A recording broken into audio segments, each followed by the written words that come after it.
Welcome back to my channel. I'm so excited to be back with another video, and today we are going to be talking about writing. More specifically, we're going to be talking about finding the time to write or work on your book when you have a full-time job or when you're going to school full-time, whether you're going to school part-time or you're working part-time, just finding that time to be able to work on your book or whatever writing project it is that you have going on at the moment. Many people don't realize that writing a novel or writing a book is a process, and it can take a while. It can take you years to finally get it done. But unfortunately, a lot of that time that it's taking is because we're not using our time efficiently enough to be able to get it done. That's one reason. Another reason is because that is really just part of the process. So here are a few ways that you can figure out your schedule and figure out what is going to work best for you in order to finally get this project done. So the first thing, before you do anything else, the first thing is that you have to make up your mind that you will make the time to write. There is nothing more powerful than a made-up mind, okay? So once you make up your mind, no matter what pitfalls you may face, no matter what obstacles you may face, you will overcome them because you've already made up your mind that this is what you're going to do.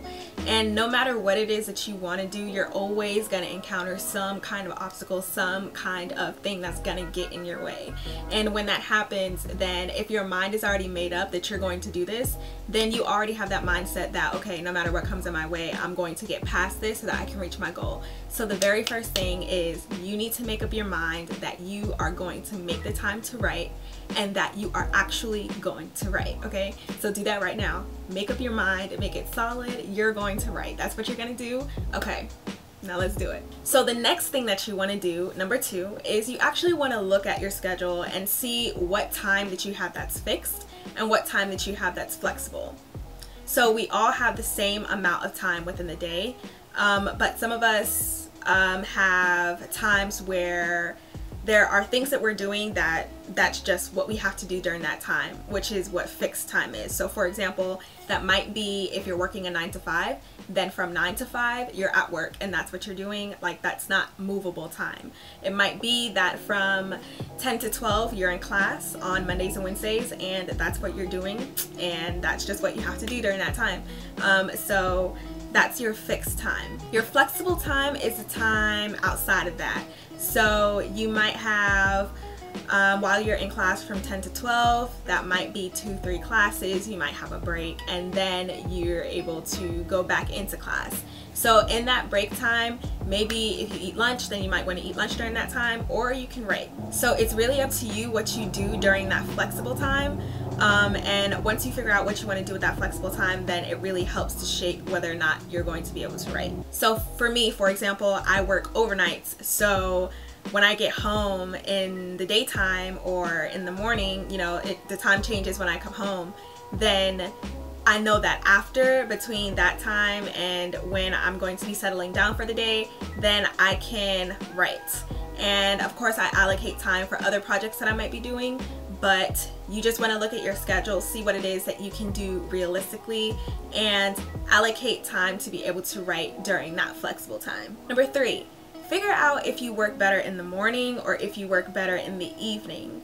Because it is true, some of us are early birds, others are night owls, and we just like to get our work done during the first part of the day, or it might be that we want to get everything else out of the way, come home and be able to just have time during the evening or before bed to write.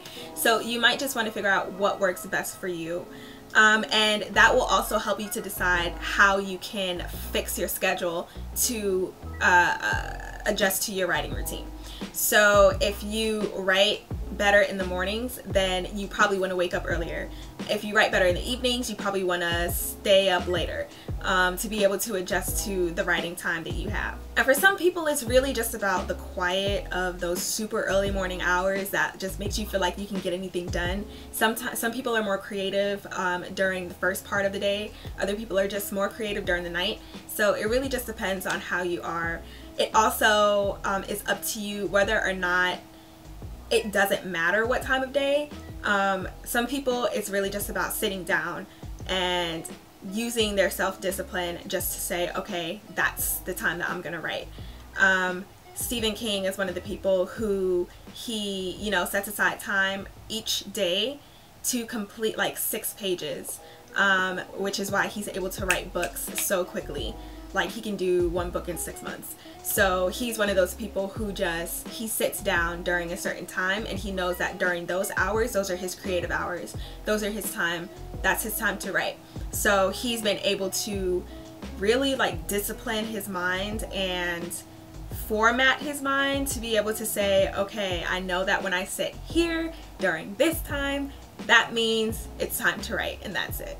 And the last thing is really a question that you need to ask yourself, because once you look at your schedule, once you see what time that you can move around and you still feel like you have no time to be able to write, you have to ask yourself, what is it that you're willing to sacrifice? So one of the books that I'm currently listening to is Productivity for Authors by Joanna Penn, and she is a self-published author. She has a whole blog, I think she has a podcast too where she talks about publishing, self-publishing, different things like that, and writing and productivity. And so one of the things that she talked about is that, you know, there's something that you have to sacrifice in order to be able to get where you want to go. There's only so much time that we have during the day, and really when you think about it, we have a lot of time, and really when you think about it, we have no time. So you can't do every single thing that you have in your mind to do right now. Recently I had to decide, okay, I have to focus on publishing my book. I'm publishing my first book because there's so much that I want to do, and if I do everything at one point, I'm constantly going to feel overwhelmed, and I'm constantly going to feel muddled, and I'm never going to feel like I'm really focusing on something. So I had to finally decide that I'm going to focus primarily on publishing my book, which is just going to get me closer to it quicker. And I had to sacrifice some things in order to be able to do that. I had to sacrifice time and take away time from other things so that I can put that time solely towards focusing on publishing my book. So the question for you is, what you have to ask yourself is, what are you willing to sacrifice? Are you watching too much TV? Are you listening to too much music?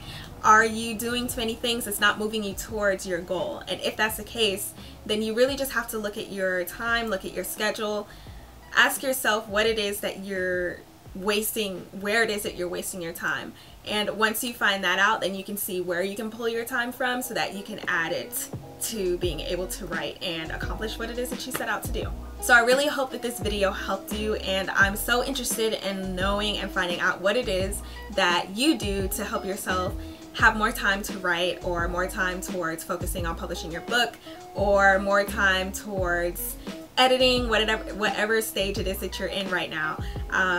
Definitely let me know what it is that you're doing to help you to get closer to that. So I hope to see you guys in my next video. Definitely like, comment, and subscribe, and I'll see you soon, hopefully. Bye.